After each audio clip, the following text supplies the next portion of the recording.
चलिए देखिए question number 6 से स्टार्ट करेंगे। क्लास 10 प्रश्नावली 9.1 ऊंचाई दूरी। तो क्वेश्चन नंबर 6 है 1.5 मीटर लंबा एक लड़का 30 मीटर ऊंचे भवन से कुछ दूरी पर खड़ा है। तो आपके पास 30 मीटर ऊंचा भवन है। ये देखिए 30 मीटर ऊंचा भवन है, 30 मीटर, और 1.5 मीटर लंबा लड़का भवन से कुछ दूरी पर खड़ा है। तो ये एक लड़का यहाँ पर खड़ा है, इसकी लंबाई है 1.5 मीटर। यहाँ पर आपका रहा 1.5 मीटर। तो 1.5 मीटर लंबा लड़का है, 30 मीटर ऊंचे भवन से कुछ दूरी पर खड़ा है। 1.5 मीटर लंबा लड़का 30 मीटर ऊंचे भवन से, 30 मीटर ऊंचा जो कि आपके पास ये भवन है, और 1.5 मीटर लंबा लड़का है वो कुछ दूरी पर खड़ा है। जब वह ऊंचे भवन की ओर जाता है तब उसकी आंख से भवन के शिखर का उन्नयन कोण 30 अंश से 60 अंश हो जाता है। तो आप ये जानते होंगे कि जैसे जैसे हम भवन के पास बढ़ते हैं कोण अधिक हो जाएगा, और जैसे जैसे हम दूर भवन से आएंगे कोण कम होता जाता है। नज़दीकी बढ़ने पर कोण बढ़ता है और दूरी बढ़ने पर कोण घटता है। तो अभी इसका कहने का मतलब है कि जब भवन की ओर बढ़ता है तो 30 अंश से 60 अंश हो जाता है। अर्थात पहले कोण कितना बन रहा था 30 डिग्री, और उसके बाद हो गया 60। तो जब यहाँ से पहले देखा गया तो आप इससे मिला लीजिए ये और ये। तो यहाँ से इसका कहने का अर्थ था कि पहले 30 डिग्री का कोण बन रहा था, ये 30 डिग्री का कोण पहले बन रहा था, और जैसे जैसे भवन की ओर आया उसका कोण यहाँ से अब भवन की ओर आ गया है, और यहाँ से अपने आँख से देखेगा तो उन्नयन कोण आपका यहाँ से 60 डिग्री बन रहा है। और बोला गया बताइए कि वह भवन की ओर कितनी दूर तक चलकर गया है। तो वह भवन की ओर यहाँ तक देखिए चलकर गया है, वो यहाँ से यहाँ तक चलकर गया है। यहाँ पर लिखे A B C D E और यहाँ पर लिख लें F। तो उसके द्वारा भवन की ओर चली गई दूरी आपकी ये रही, ये वाली ED। तो जो क्वेश्चन आपसे पूछा जाए उसे सबसे पहले मान लिया जाता है। तो वह भवन की ओर ED चलकर गया है, उसे मानेंगे। तो माना वह भवन की ओर चलकर गया है,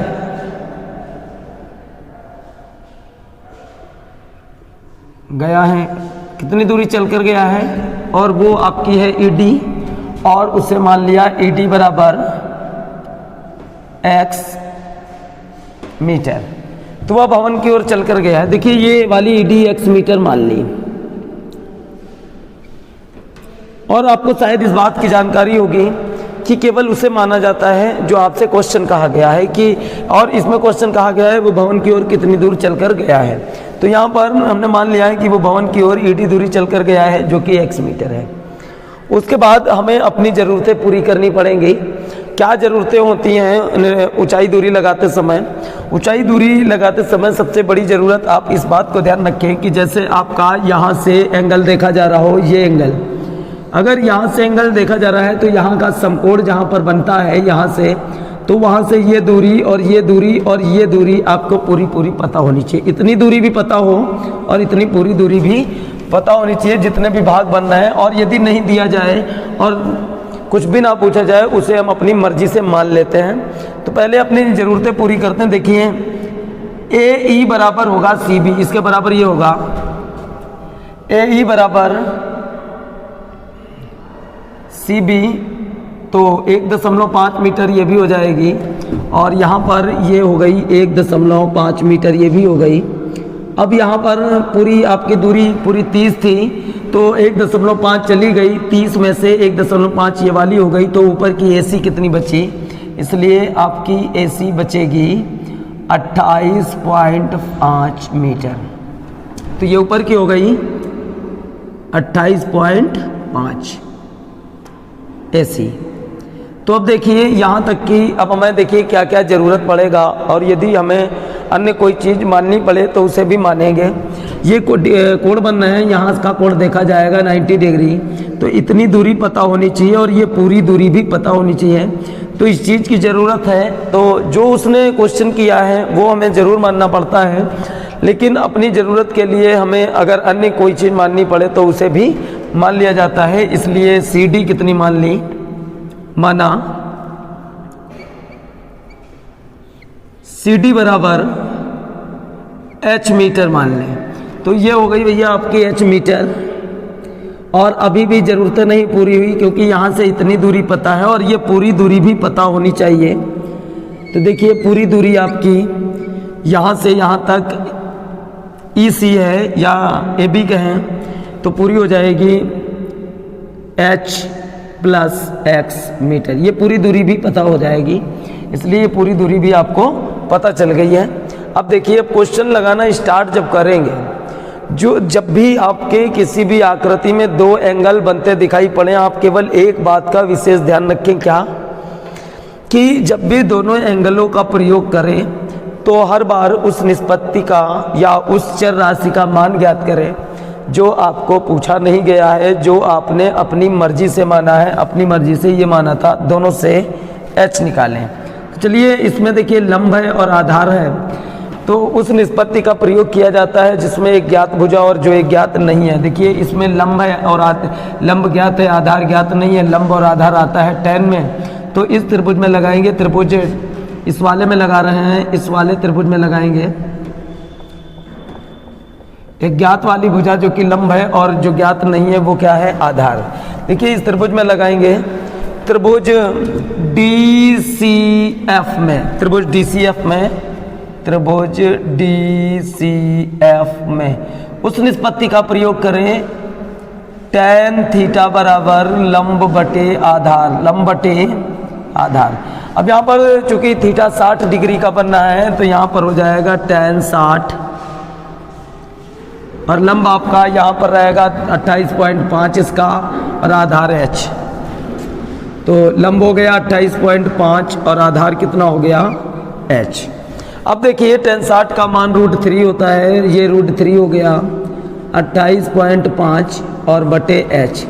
भाग वाली संख्या गुणा में आएगी तो यहाँ पर हो जाएगा √3H बराबर 28.5, और ये गुणा वाली भाग में आएगी तो हो जाएगा 28.5 अपॉन √3। अपरिमेय संख्या कभी भी बटे में नहीं छोड़ी जाती है, तो यहाँ पर √3 से ऊपर नीचे गुणा करेंगे तो ये हो जाएगा 28.5 √3 और एक बार 3 बाहर। अब इसे 3 से डिवाइड करेंगे, 3 एकम 3, 3 नमा 27, तो 28 था, एक बचा 15, 5 15 और एक अंक बाद दशमलव, तो H बराबर 9.5 √3 मीटर। तो ये आपकी सबसे पहले आ जाएगी H, ये वाली आ गई। अब हम अब पूरे बड़े वाले त्रिभुज में लगाएंगे क्योंकि दो त्रिभुजों का प्रयोग आपको करना है। अब जब आप पूरा त्रिभुज लेंगे, ये वाला त्रिभुज लेंगे, तो इस त्रिभुज में देखिए पूरे त्रिभुज में लगाएंगे, तो त्रिभुज ECF में लगाएंगे, त्रिभुज ECF में जब त्रिभुज ECF में लगाएंगे तो लंब जो कि ज्ञात है और आधार ज्ञात नहीं है जो कि tan में आता है, तो tan थीटा लगाएंगे, tan थीटा लंब बटे आधार, और इसका थीटा कितना कार्य करेगा 30 डिग्री, तो हो जाएगा tan 30, और आपका लंब है 28.5 और आधार इस त्रिभुज के लिए ये H प्लस एक्स पूरा रहेगा, तो यहाँ पर रहेगा H प्लस एक्स। अब यहाँ आप जानते होंगे कि tan 30 का मान होता है 1/√3, तो आप यहाँ पर tan 30 रखिए 1/√3 और ये हो जाएगा 28.5 और H प्लस एक्स। अब ये आपके यहाँ पर गुणा में आ जाएगी, तो h प्लस एक्स गुणा में आ जाएगी और उधर हो जाएगा 28.5 गुणा √3, क्योंकि ये इधर आ गई, एक से गुणा आने पर h प्लस एक्स हो जाता और ये 28√3। अब आपको चूंकि x का मान ज्ञात कर चुके थे तो यहाँ पर आप x का मान रख दीजिए और या इसे समीकरण बना लें। समीकरण यहाँ 1 लिख लें और यहाँ पर लिख लें समीकरण 2 और ये लिखें समीकरण 1 से h बराबर 9.5 √3 समीकरण 2 में रखने पर। तो यहाँ पर इस तरह से मान रख सकते हैं।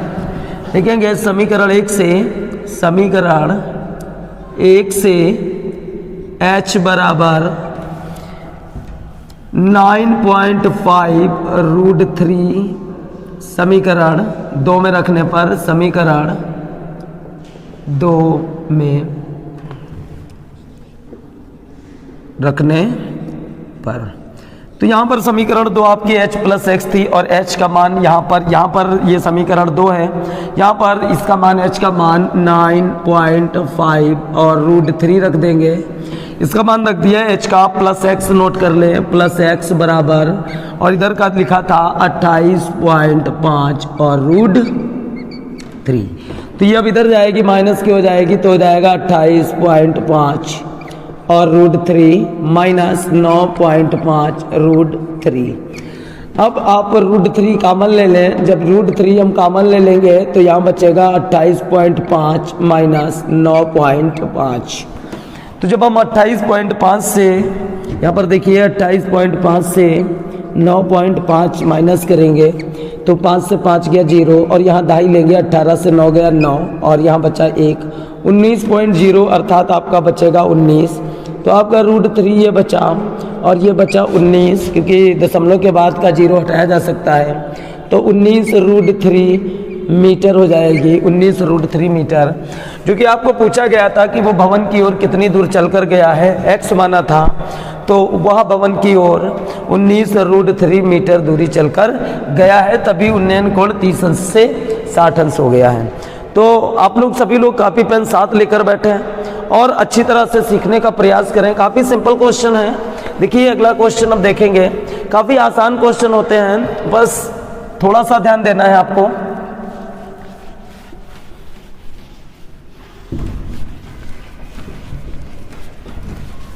सबसे पहले ऊंचाई दूरी में केवल आपको इस बात का विशेष ध्यान रखना है कि जिस चीज़ को पूछा गया है आप उसे ज़रूर मान लें। उसके बाद यदि आपको ज़रूरतें ना पूरी हो पाए तो उस जगह को पूरा करने के लिए और चरों का प्रयोग किया जाएगा। चलिए देखिए क्वेश्चन नंबर 7, भूमि के, और जैसे ही क्वेश्चन पढ़ना स्टार्ट करें उसका ग्राफ बनाना चालू करें। भूमि के एक बिंदु से, भूमि पर एक बिंदु है, एक 20 मीटर ऊंचे भवन के शिखर पर लगी संचार मीनार। देखिए एक 20 मीटर ऊंचा ये भवन है, ये आपका 20 मीटर ऊंचा भवन है। इसकी ऊंचाई कितनी है? 20 मीटर। तो ये 20 मीटर ऊंचा भवन है। ये भवन कितना ऊंचा है? 20 मीटर ऊंचा। तो क्वेश्चन बोला गया है भूमि के एक बिंदु से, भूमि के एक बिंदु से, भूमि पर यहां पर कहीं पर एक बिंदु रहा होगा, भूमि के एक बिंदु से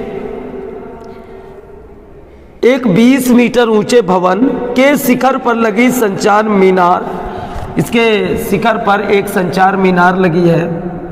ये इसकी संचार मीनार यहाँ पर होगी, यहाँ से ये लगी है, इसके ऊपर संचार मीनार। तो यहाँ पर लिखेंगे ये है आपकी संचार मीनार, संचार मीनार। तो 20 मीटर ऊंचा भवन है, 20 मीटर ऊंचे भवन के शिखर पर एक संचार मीनार लगी है और बोला गया है कि भवन के शिखर पर लगी संचार मीनार के तल और शिखर के उन्नयन कोण 45 और 60 है। संचार मीनार लगी है, उसका तल और शिखर के उन्नयन कोण 30 डिग्री और 45 डिग्री है।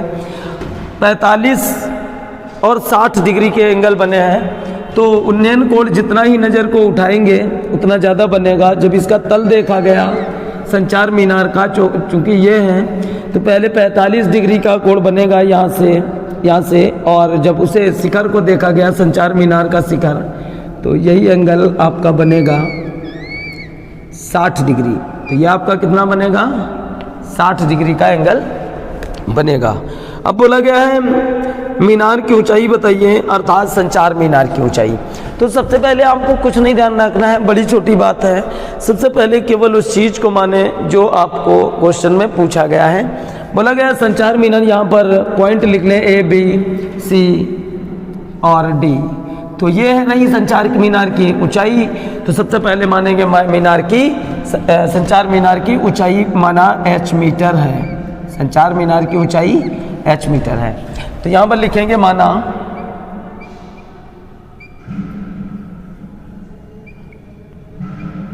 संचार मीनार की ऊंचाई, उसका नाम भी लिखें, माना संचार मीनार की ऊंचाई h मीटर है और उसका नाम क्या है CD। जो भी नाम दें वो आप लिखें, CD बराबर h मीटर। और क्वेश्चन आराम से समझें। इस क्वेश्चन को समझने के बजाय आप उन पॉइंटों को समझें जिसकी सहायता से सारे क्वेश्चन आसानी से लग जाते हैं। ध्यान रखें, केवल आपको क्या सीखना है, तरीका किस तरह से उन क्वेश्चनों को लगाया जाता है। आखिर ऊंचाई दूरी में कोई भी क्वेश्चन लगाने का क्या तरीका चलता है, केवल आप इस बात पर विशेष ध्यान दें, क्योंकि अगर ऐसा ध्यान देंगे तो अन्य क्वेश्चन जो आपके आगे से आगे आते रहेंगे वो ऑटोमेटिक आप अपने आप ही कर सकते हैं। तो देखिए, सबसे पहले ये क्वेश्चन बनाया कि एक 20 मीटर ऊंचा भवन था, भूमि के एक बिंदु से मीनार का, उस पर एक संचार मीनार लगी है। भवन के संचार मीनार के तल और शिखर के उन्नयन कोण 45 और 60 डिग्री बन रहे थे। संचार मीनार की ऊंचाई बताइए। तो सबसे पहले हमने संचार मीनार की ऊंचाई मान ली, माना संचार मीनार की ऊंचाई CD बराबर h मीटर। थोड़ा आराम से समझें। और उसके बाद देखिए, अब ये भैया बनना है 60 डिग्री का 90 डिग्री का एंगल। यहाँ 45 60 है या 90 डिग्री। हमारी क्या क्या ज़रूरतें होती हैं जहाँ पर भी 90 डिग्री का एंगल बने और जिसके सामने कोण हो, ये दूरी और ये इतनी दूरी और ये पूरी दूरी ज्ञात होनी चाहिए। उसके बाद हम दोनों त्रिभुजों का प्रयोग करेंगे। पाइथागोरस वो दोनों त्रिभुजों में निष्पत्तियों का प्रयोग करेंगे। कब? जब हमारी ज़रूरतें पूरी होंगी। ज़रूरत क्या है, यहाँ पर जो पूछा गया सबसे पहले वो मान लिया। और अब हमें क्या क्या ज़रूरत पूरी करनी है कि आपको इतनी दूरी पता होनी चाहिए, ये पता होनी चाहिए और पूरी भी पता होनी चाहिए। चूँकि ये BC 20 मीटर है और ये CD h मीटर मान ली, तो यहाँ से यहाँ तक की दूरी पता है और ये पूरी हो जाएगी आपकी 20 प्लस h हो जाएगी। तो थोड़ा ध्यान दें। तो चूँकि CD है h मीटर और BC है 20 मीटर, तो इसलिए ये BC 20 है, यहाँ पर लिख लेते हैं इसे। ये BC है 20 मीटर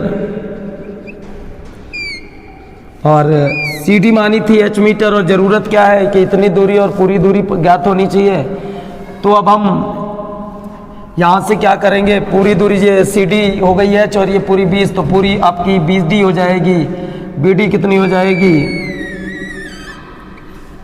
तो BD हो जाएगी आपकी BD h प्लस 20 या 20 प्लस h मीटर। ये पूरी इधर की ज़रूरत पूरी हो गई और ये 20 प्लस h मीटर हो गई। इधर की ज़रूरत पूरी हो गई, इतनी भी जो ज्ञात करना था वो माना और ज़रूरत पूरी की, ये ज्ञात हो गया और पूरी भी दूरी ज्ञात हो गई, लेकिन इधर की बच गई। तो यदि आपकी ज़रूरत पूरी नहीं हो पाती है, उस जगह को पूरी करने के लिए आपको वो भी मानना पड़ेगा। तो माना AB बराबर x मीटर।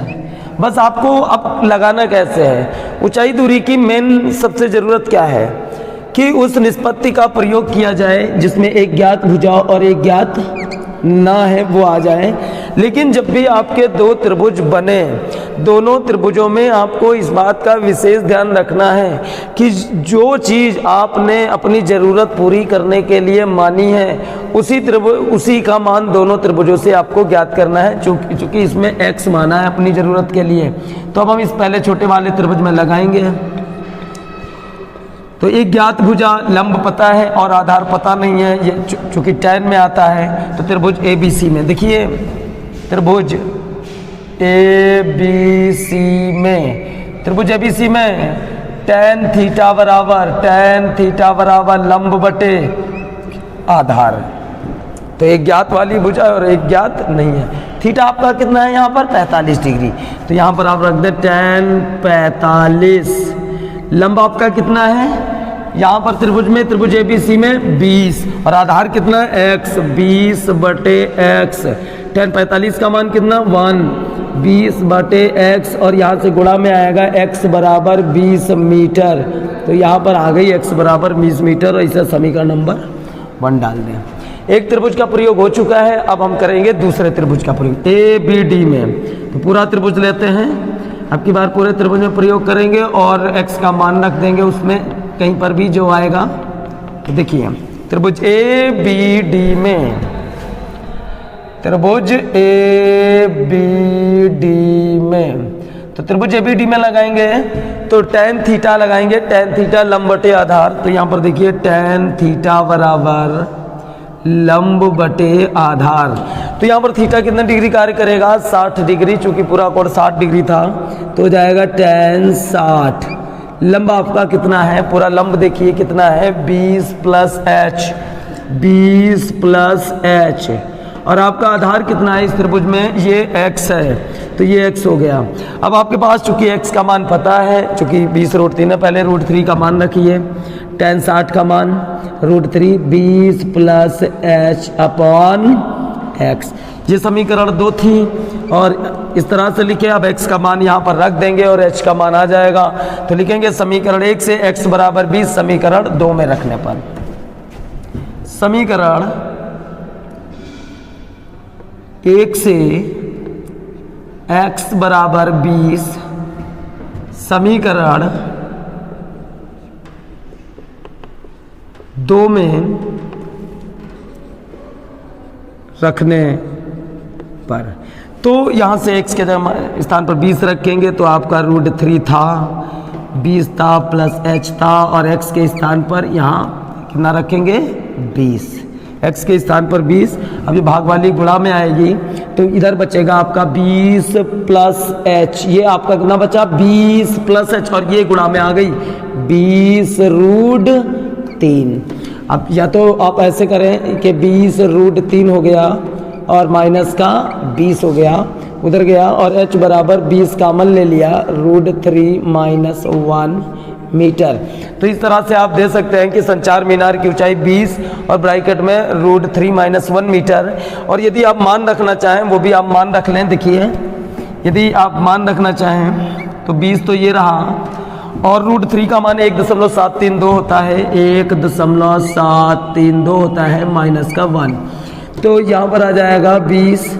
और जब 1.732 है तो ये आगे का एक खत्म हो जाएगा, केवल 0.732 बचेगा और h बराबर 20 से गुणा करेंगे, 2 दूनी 4, 2 तियाँ 6, 2 7 14 और एक ये 0 और कितने अंक बाद दशमलव लगेगा 3 अंक बाद, तो 2 दूनी 4, 2 तियाँ 6, 2 7 14, 1 0, ये 3 अंक बाद दशमलव 0 हट जाएगा 14.64 मीटर। तो जो भवन पर मीनार संचार मीनार लगी है तो आप ऐसा आंसर दे सकते हैं कि संचार मीनार की ऊंचाई 14.64 मीटर होगी। तो आप इस बात का ये आपको विशेष ध्यान रखना है कि ऊंचाई दूरी का कोई भी क्वेश्चन जब भी उसमें 2 त्रिभुज बन रहे होंगे, जो आपको क्वेश्चन पूछा गया हो उसे तो आपको मानना है और आपको अपनी ज़रूरत पूरी करने के लिए यदि आपको मानना पड़े तो उसे भी चर में माने और जहाँ पर समकोण बने यहाँ से यहाँ तक, यहाँ से यहाँ तक पूरी और यहाँ से यहाँ तक भी पूरी भुजा ज्ञात हो, उसके बाद दोनों त्रिभुजों का प्रयोग करें, अपने आप ऑटोमेटिक सवाल लगता ही चला जाएगा। तो आप क्वेश्चनों के बजाय आप उस नियम का विशेष ध्यान रखें जिन नियमों का पालन करके सारे क्वेश्चन आसानी से लगाए जा सकते हैं। देखिए अब अगला क्वेश्चन,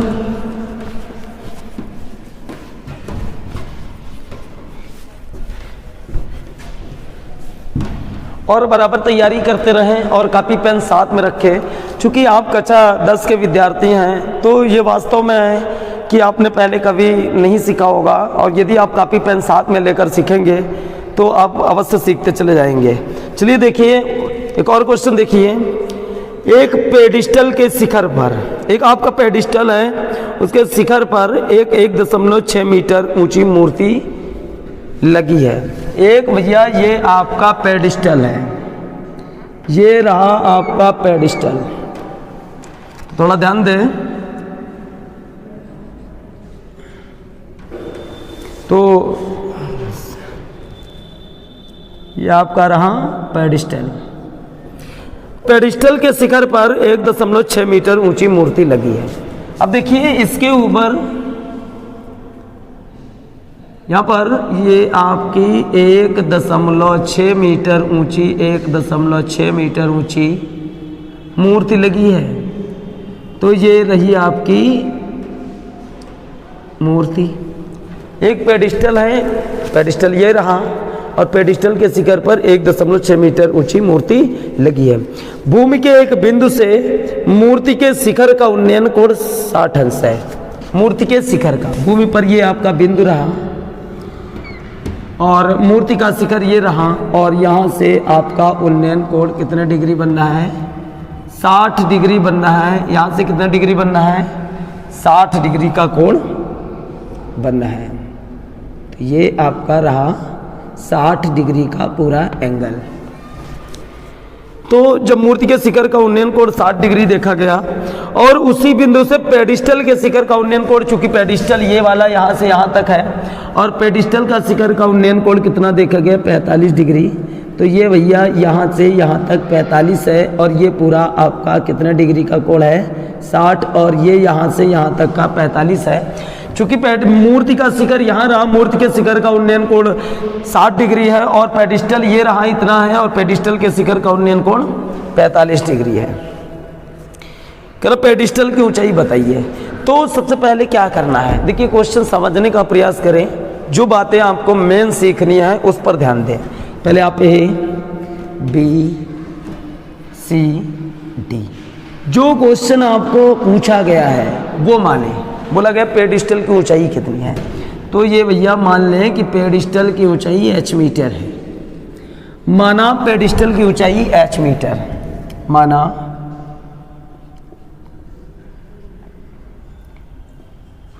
पेडिस्टल की ऊंचाई, उसका नाम भी लिख लें, माना पेडिस्टल की ऊंचाई और उसका नाम है BC। उसका नाम कितना है? BC बराबर कितनी मान ली? h metre. अब हम अपनी ज़रूरतें पूरी करेंगे। यदि हमारी ज़रूरत पूरे करने के लिए कोई भुजा की कमी पड़ती है उसे भी चर में मान लेंगे।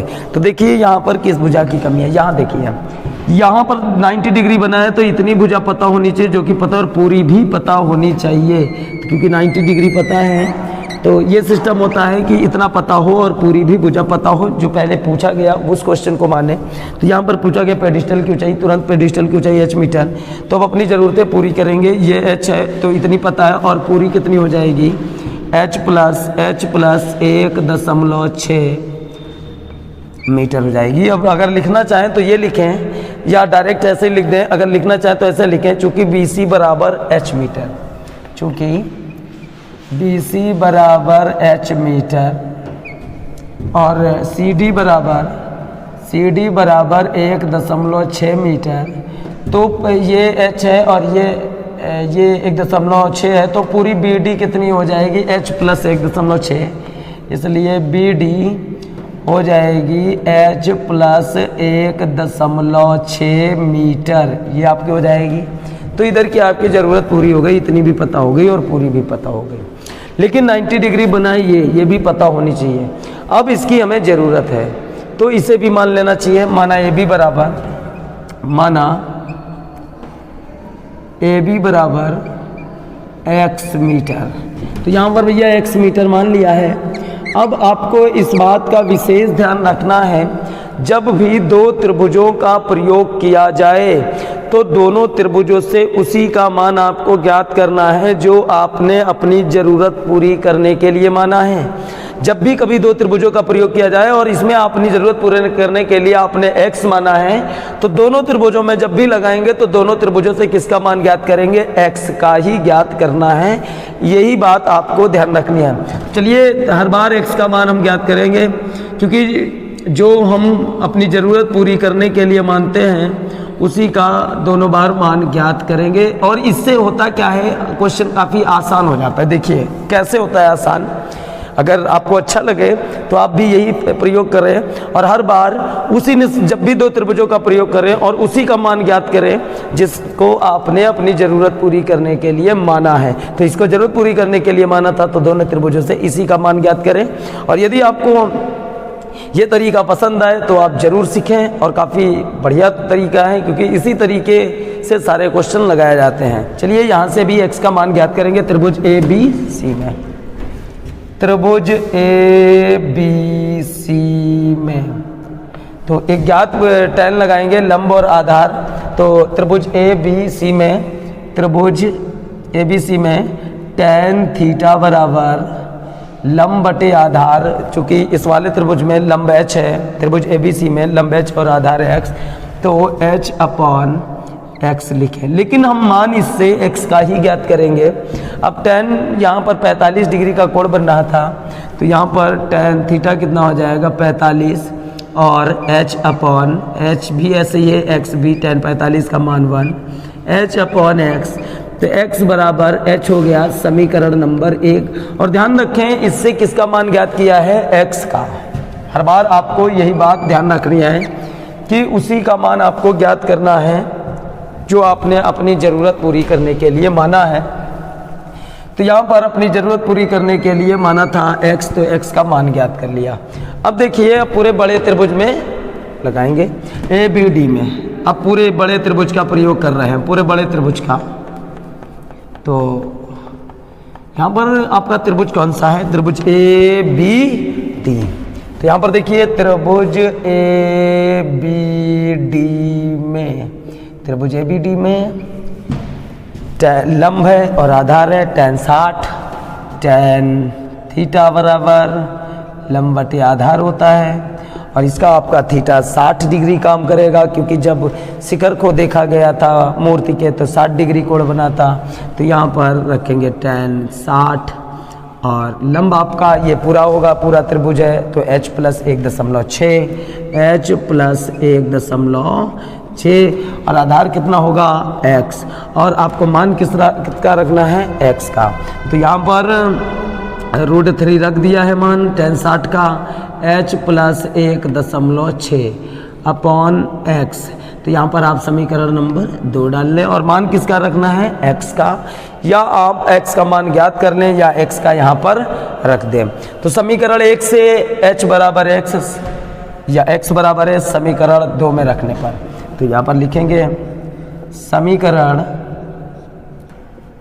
1 से x का मान रखना है x बराबर h, समीकरण 2 में रखने पर। तो यहाँ पर देखिए यहाँ पर √3 आपका ये लिखा है और h प्लस 1.6 ये है, और इसका मान आपका कितना आया था, यहाँ पर आपका आया था h, x के स्थान पर आपको रखना है h, और ये गुणा में आएगा √3h हो जाएगा बराबर h प्लस 1.6। तो आपका इतना आंसर आ जाएगा, क्योंकि ये यहाँ पर गुणा में आएगा और ये यहाँ पर। और अब आपको मान निकालना है h का, h का निकालना है तो h वाले एक साइड में लाएंगे। तो यहाँ पर आपका हो जाएगा √3h माइनस h बराबर 1.6, ये √3h माइनस h हो जाएगा 1.6। अब हम h का मान ले लेंगे √3 माइनस 1 और 1.6। तो आप जानते हैं कि गुणा वाली संख्या भाग में जाएगी, तो √3 माइनस 1, चूँकि अपरिमेय संख्या बट्टे में छोड़ी नहीं जाती हर में, तो यहाँ पर इसके विपरीत चिन्ह से गुणा करेंगे √3 प्लस 1 से, और यहाँ पर भी √3 प्लस 1 से।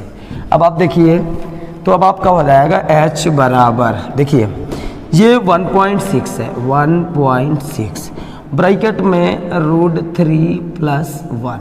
अब देखिए a plus B, a minus B, a square minus B square, ये आपका ये a है, ये b है, ये भी a, ये भी b, a plus B, a minus B होता है a square minus B square.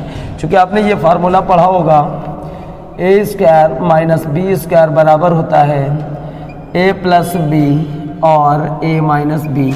यदि आपका a plus B, a minus B है तो उसे आप a square minus B square भी कर सकते हैं।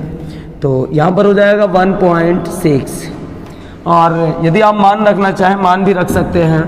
तो यहाँ पर देखिए √3 - +1 ऐसे ही नोट कर लिया, और यहाँ पर 3 बाहर आ जाएगा -1, रूट से 3 बाहर वर्ग होने पर 1 का वर्ग 1, तो आ जाएगा 1.6 √3+1/2।